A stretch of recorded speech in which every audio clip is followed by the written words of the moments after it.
What time is it? Observer News. Observer News. All right. Whoa. Yes. Was that Tony? Was that Tony doing that high note? My voice so deep. I know. I was like, what's that falsetto? What's that? What's happening? I didn't know you was a Catholic. Growing up. But I did like that little musical piece before, with mouthpiece in it. Okay, you got too excited. You got excited for the mouthpiece. You got excited. He's been inspired. I can do a duet. Yeah, okay. You know that electric soul that she got going on. I hold the bottom, you hold the top. You know. All right. And we fall together somewhere in the middle. Right. Okay, so tell me something about what's happening in Oak Park. Okay, for the Black News. Talk Sacramento news reader. Let's see what we got going. Now, I want to go back at least one issue, which is our Sacramento Observer, January 22nd, 28. Okay. This is very important. The Sacramento Police Department is right now in the process of going through a pilot program with body cameras. Okay. Right. Yeah. All right. As we know, so this is very necessary, and we hope effective with all the events that's happening around the country, you know, with these violent encounters and police involved shootings. So who has access to the video? The police officers, of course, you know, they have the authority to hold it, so they do what they want to do. But the thing is I talked to Stephen Webb, the local Sacramento NAACP, is that they need to keep them on so we get the full version. You know what I mean? Now, so they will have access to turn it off. They can turn it off. That's the whole thing. They have to turn it on and turn it off. Okay. A trust thing involved. Well, that's what it's all about: transparency, accountability. You know, all the things that we've been talking about over the few months with these. Sure. So the pilot program started last month, first of the year, January 2015, and it should continue about the next 6 months, and it will have a report in front of the Sacramento City Council of their findings. You know what I would like to see if those camera or the film will be put into the hands of an outside agency besides within the house. Oh, independent. Yeah, like independent. Well, that leads to my second part of this, because Kevin McCarty from Sacramento, state assemblyman, he has put on the floor a bill that will bring in a third party instead of letting the DAs and the police themselves to do these investigations. I have to do an update on that and see how far it's going to go. I have to go through a couple loops, but that's the next thing that's coming up about, and that's just for the state. Ironically, the state of Wisconsin has already implemented, this thing with a third party. Thank you. A third party to do these type of investigations. And the governor is a Republican, and that's something that he wants to do. So I think that is a pretty good step in the right direction.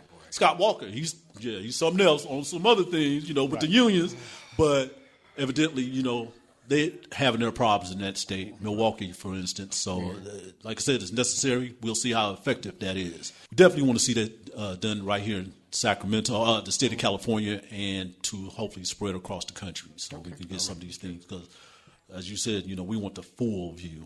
We want the raw video, baby. They'll be edited down. I don't know which good it is. I mean, you could choke a man to death already with using the cell phone. Well, they show the video where they're approaching the guy, and then they cut it. Then they show the video of the guy on the ground. Like, I don't know what happened. Yeah. We'll see what happens. They do have some issues. This thing costs money. Each little device costs about $400 a piece. Okay.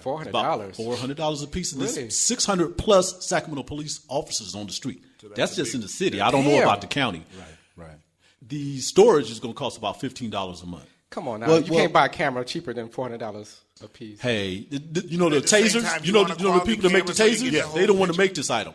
They're not doing it for free. Right. No, this is high technology. Right. I don't care. Spend the money on it.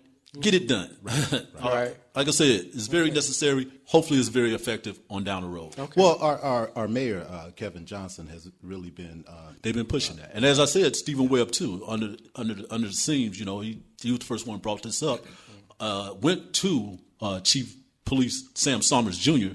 about this. The Sacramento County Sheriff Department is also exploring this too. So, do they have any kind of statistics on? Not yet. That's what the pilot programs. Yeah, that's what the pilot program is about. And there's other cities across the country that. So it's going to be a while before we get that type of data back. But that's another thing. We're going to have to learn how to be patient about things. We can't put something in action today and expect something to happen tomorrow. It's not an overnight thing. So it's not an overnight thing. So we have to be a little bit more comfortable with that. They do have in-car cameras, but we know how that works. They can turn that on and turn that off. Yeah. We would like to a little bit more respect out of that too, as far as usage. So they showed me those devices when I went down there, and I appreciate that.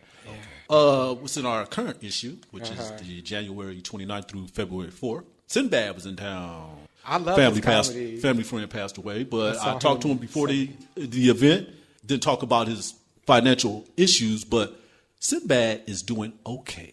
Sure. Don't worry about Sinbad. Sinbad is loving life. He's in good spirits, and he got some good things coming on the horizon. I don't know in terms of television or film, but he is still a working man. And he's still a very funny man too. Yeah, I'm pretty sure he's still on the scene. You're on a tour and yes, and that will be circuit talked and stuff about. like that. Yes. I know he had a band too. He got a band. Yes, he still got a band, and his daughter has a band. He said his son is going into film school. Okay.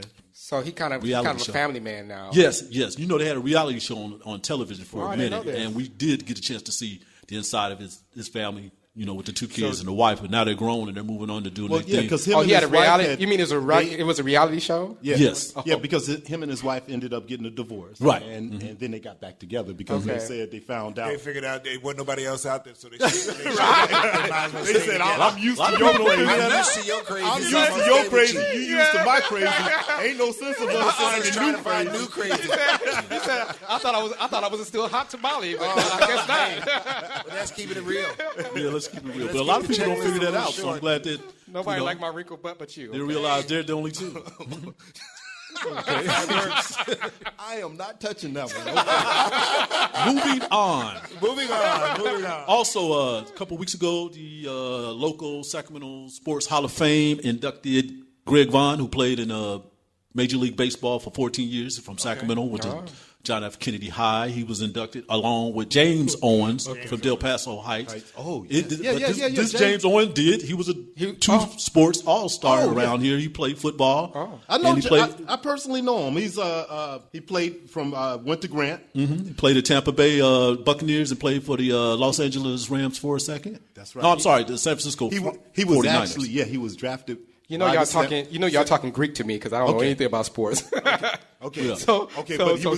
He was drafted by the 49ers and he got traded right before they went to the Super Bowl. Wow. Really? He got traded before he went to the big game. You don't know football, man. I don't know. I know the football. I know the football looks like a. I know it looks like a. It's a round thing. Yeah, there's a lot of issues going on. Or was that a basketball? Enlighten us on that, but yes. Well, actually, he was also inducted along with Loretta Garza, local boxer here who was a three-time world champion. Yeah. Who else? Danielle Viglione, basketball star. She played 1 year with the Sacramento Monarchs. She's from Del Campo and Citrus Heights. Oh, really? Yes. Okay. Mm-hmm. And Pete Ranzani, who was one of the first top boxers around here in Sacramento. Yeah. So I definitely want to honor them because I went to the event and it's a nice event. It's the third year that he did it. And those people are well deserving of it. Okay. And my last piece of information here that has to do with church. Bishop Parnell Lovelace has passed the baton on to one of his mentees, Joseph Cesaks, who will now preside over the Center of Praise Ministry, which is in Midtown, I guess that's Sacramento. Mouthpiece Church. Is that your church, Mouthpiece? Righteous. Okay. All right. So somebody's moving up in the spiritual world. Yes. Now, Bishop Parnell Lovelace will still be associated with the church, but he's just turning over the pastoral duties to Mr. Cesaks. So he's retiring, but he's still going to be on the board. Well, it's the type of leadership program that he's running. He's going to be doing this with a few other people so they can go out to the community and minister. So that's what he's shifting towards to. Okay. Cesaks is one of, like I said, one of his mentees. So, of course, he'll have that church, but he got a big program coming up. I can't really describe it. I'll be all day trying to do it, but it's definitely going to work well. It's very comprehensive then. Yes, very comprehensive. Okay. Yeah. So that's the Sacramento Observer. Before you finish, yes, sir. Do you guys want to talk about the event that you guys went to last night? Yes. Hey, Goss, I know you want to jump into that. That was a beautiful event. What they had yesterday, which was two events. Yes. They had the Civil Rights and Sports Symposium, which consisted of Kareem Abdul-Jabbar, Dusty Baker, Jerry Manuel, who coached in the Major League Baseball, and he's from the Del Paso Heights area. Dr. Harry Edwards, from the 1968 Olympic Games, who engineered the power fist. The fist. Oh, was he there? He was there. Willie Brown was there. Willie Brown. Oh, wow. Yeah. Now, all this was aligned with... I'm interested in that. All this aligned with... Very iconic picture. Sacramento Mayor Kevin Johnson receiving the Legacy Award Hall of Fame Award from the NAACP. The NAACP. Let me get that straight. They're trying to politically correct that. Oh, really? NAACP. You can't say AA anymore. It's It's the NAACP. Really? Says Aleph Huffman. Oh, really? She says not so. The That's what we NAACP. No, I like NAACP. That's like double ACP. That misses things up with AAA. I know. Well, that messes you up with your alphabets too, like A, B, C, B, So yeah, okay. Yeah, So, it was a beautiful event. It was a great event, and the message that was being told last night was very black and forward. And very black and forward?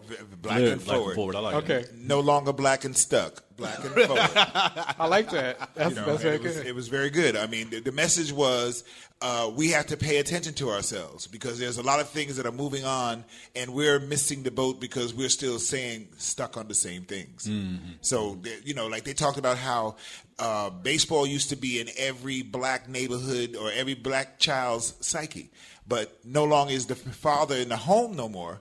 So the kid doesn't get to go to play baseball like he used to. Who follows baseball anymore? Well, but you'd be surprised. It's the number one sport. It's the number one sport in America. Really? Yeah. Oh, big bucks. bucks. It has been for the last 150 years. Oh, crazy. It's still the number but it doesn't include. We're not involved the way we used to be. Yeah.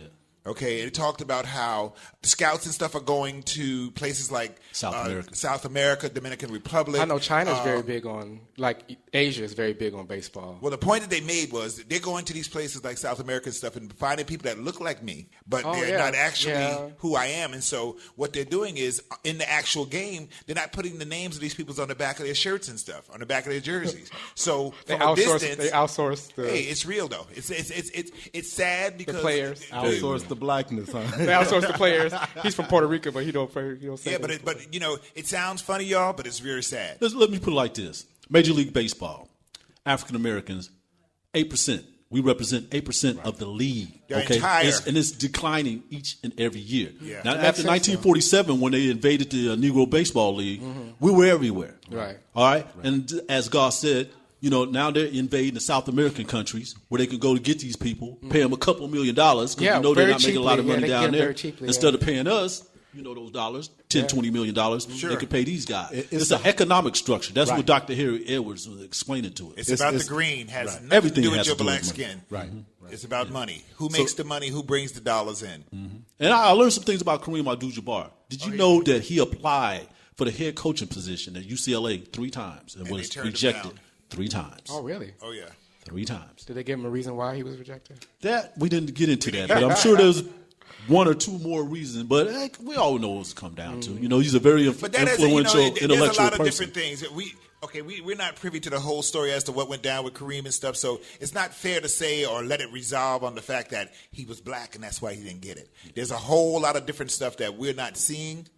And we can't always just say. Well, I saw a guy on PBS, and he made a very good point, and he was saying that he was talking about the whole racism in the sports industry, and he was saying that if you really want to see racism, he said you need to go behind the scenes in the corporate office. Say they're all white. They talked about that last well, week. well, that kind they're of all white in the corporate office. Well, that came about when the they players leaked, are black. Well, check this out: when they leaked Sony's emails.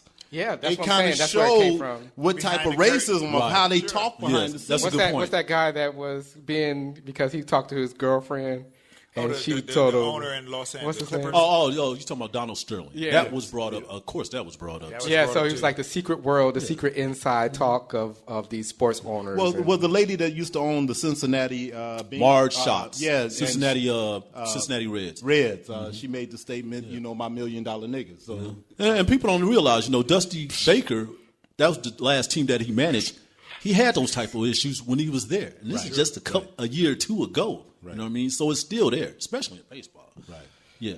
But getting back to what you said, yes, we don't know the whole details about what was going on Kareem Abdul-Jabbar because he didn't land a head coaching job in the NBA as well. So whatever else behind that, we don't really know what really came down. We can't really put it in that perspective, but regardless, it's still there. That's always the easy thing. Always be there. So we know what we are.